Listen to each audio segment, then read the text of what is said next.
നമ്മൾ അനുദിന ജീവിതത്തിൽ പലപ്പോഴും ഉപയോഗിക്കുന്ന ഒരു സംഗതിയാണ് ചിപ്പ് കാർഡുകൾ. ബാങ്ക് തന്നിരിക്കുന്ന ഡെബിറ്റ് കാർഡ് അല്ലെങ്കിൽ ക്രെഡിറ്റ് കാർഡ് അല്ലേ? ആ കാർഡിൻ്റെ ടെക്നോളജിയെക്കുറിച്ച് എത്ര പേർക്ക് ധാരണയുണ്ട്? നമുക്ക് മുമ്പ് ഒരു മാഗ്നറ്റിക് സ്ട്രിപ്പുള്ള കാർഡ് കിട്ടിയിരുന്നു. കുറച്ചു കാലം മുമ്പ് റിസർവ് ബാങ്ക് ഒരു റൂള് വഴി അതിനെ റീപ്ലേസ് ചെയ്യാൻ ബാങ്കുകളെ എല്ലാം നിർബന്ധിച്ചു. ബാങ്കുകളെല്ലാം അതിനെ റീപ്ലേസ് ചെയ്ത് ചിപ്പ് കാർഡിലേക്ക് കൊണ്ടുവന്നു. EMV എന്നാണ് അതിലുപയോഗിച്ചിരുന്ന ടെക്നോളജിയുടെ പേര് എന്ന് എത്ര പേർക്ക് അറിയാം? അതൊരു ചിപ്പ് കാർഡ് ആയിരിക്കെ അതിനകത്ത് എന്താണ് ഈ ചിപ്പ് കാർഡ് എന്ന് വിളിക്കാനുള്ള കാരണം? അതിൽ വളരെ തിന്നായിട്ടുള്ള ഒരു മൈക്രോ പ്രോസസ്സർ ചിപ്പ് ഇൻസേർട്ടഡ് ആണ്. നമ്മളതിൽ പുറത്ത് കാണുന്ന കുറച്ച് കോപ്പർ കണക്ഷൻസ് ഉണ്ട്. അത് ആ മൈക്രോ പ്രോസസ്സറിലേക്ക് പവർ കൊടുക്കുന്നതിനും കമ്മ്യൂണിക്കേഷൻ നടത്തുന്നതിനുമുള്ള input and output communication pathways ആണ്.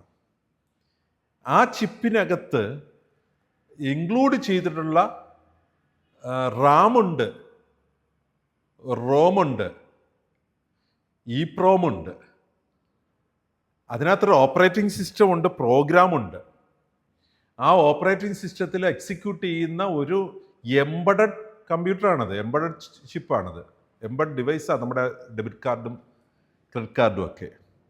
അതിനകത്ത് ക്രിപ്റ്റോഗ്രാഫിക് എൻക്രിപ്ഷൻ നടത്തി നിങ്ങൾക്ക് ഓരോ ട്രാൻസാക്ഷനും യുണീക്ക് ഐഡൻറ്റിഫിക്കേഷൻ വെച്ചിട്ടാണ് നടക്കുന്നത് എന്നത് ഉറപ്പുവരുത്താൻ ആ ക്രിപ്റ്റോഗ്രാഫിക് എൻക്രിപ്ഷൻ പ്രോഗ്രാമിന് സാധിക്കുന്നുണ്ട്. പണ്ട് മാഗ്നറ്റിക് സ്ട്രിപ്പായിരുന്നു, അപ്പോൾ അത് കോപ്പി എടുക്കാൻ പറ്റുമായിരുന്നു. നിങ്ങളുടെ ATM കാർഡിൻ്റെ കോപ്പി ക്രിയേറ്റ് ചെയ്തുകൊണ്ട് ഫ്രോഡ് ചെയ്യാനായിട്ട് ഈസി ആയിരുന്നു. ഒരുപാട് നടന്നിട്ടുണ്ട്, ഒരുപാട് പണം മനുഷ്യർക്ക് നഷ്ടപ്പെട്ടിട്ടുണ്ട്.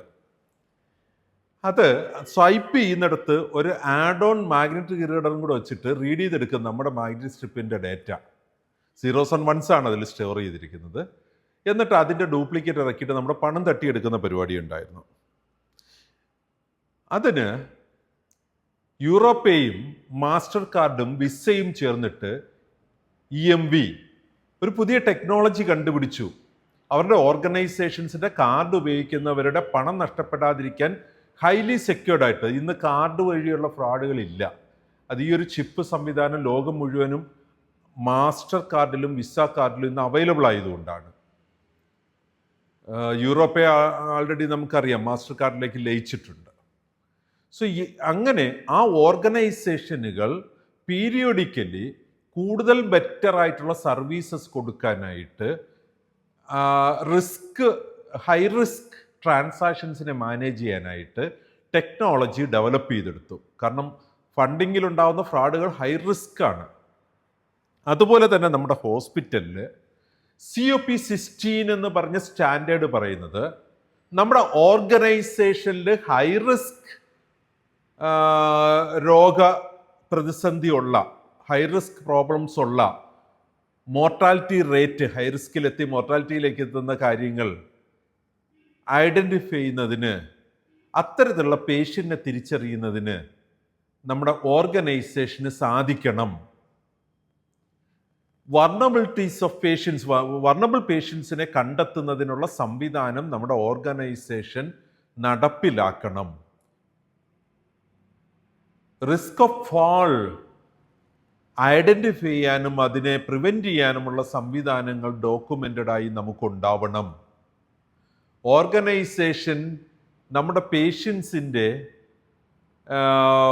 വേഴ്സാകുന്ന കണ്ടീഷൻസിനെ ഐഡൻറ്റിഫൈ ചെയ്യാനും അതെങ്ങനെ കൈകാര്യം ചെയ്യണമെന്നതിനും മാർഗനിർദ്ദേശങ്ങൾ നമ്മുടെ ഓർഗനൈസേഷനിൽ ഉണ്ടാവണം. ഇത്തരത്തിൽ ഒരു 5 ഒബ്ജക്റ്റീവ് എലമെൻറ്റിൽ 4 കോർ ഒബ്ജക്റ്റീവ് എലമെൻ്റ് ഉള്ള ഒരേ ഒരു കമ്മിറ്റ്മെൻറ്റ്. ചില സ്റ്റാൻഡേർഡുകളിൽ കോർ ഒബ്ജക്റ്റീവ് എലമെൻ്റ് ഇല്ല. ഇവിടെ 5 ഒബ്ജക്റ്റീവ് എലമെൻ്റ് ഉള്ളതിൽ 4 കോർ ഒബ്ജക്റ്റീവ് എലമെൻ്റ്. അപ്പോൾ എത്രമാത്രം ഇമ്പോർട്ടൻസ് COP16 എന്ന് പറഞ്ഞ സ്റ്റാൻഡേർഡിന്, care of patient 16, the organisation identifies and manages patients who are at high risk of mortality or morbidity. ഈ ഒരു കാര്യത്തെ കുറിച്ചുള്ള 5 ഒബ്ജക്റ്റീവ് എലമെൻറ്റുകളുടെ ഡിസ്കഷൻസിലേക്ക് നമുക്ക് കടന്നു വരാം.